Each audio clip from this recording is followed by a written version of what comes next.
Waqt laqgħa f'Dubaj, il-President ta' Malta George Vella ħeġġeġ lill-komunità Maltija sabiex jibqgħu waslu mhux biss il-valuri tagħhom bħala individwi iżda wkoll dawk ta' Malta bħala art welidhom. Bil-President jappella ħalli isem Malta ikompli jissemma bl-akbar rispett. Huwa stmat li fl-Emirati Arab Magħquda jgħixu ma' 800 Malti u Maltija.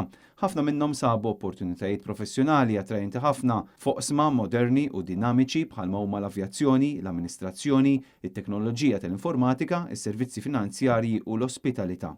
Fl-indirizz tiegħu l-President ħeġġeġ lill-Komunità Maltija fl-Emirati Arab Magħquda sabiex ma jwarbux lil sin Malti, speċjalment meta jikkomunikaw ma' tfal tagħhom. George Vella awgura wkoll li uħud mill-Maltin fl-Emirati Arab Magħquda jekk mhux kollha fl-aħħar mill-aħħar jirritornaw Malta fejn il-poplu Malti wawċi jkun jista' jgawdi mill-esperjenzi u l-professjonalità li akkwistaw f'dawn is-snin il-bogħod minn xtutna.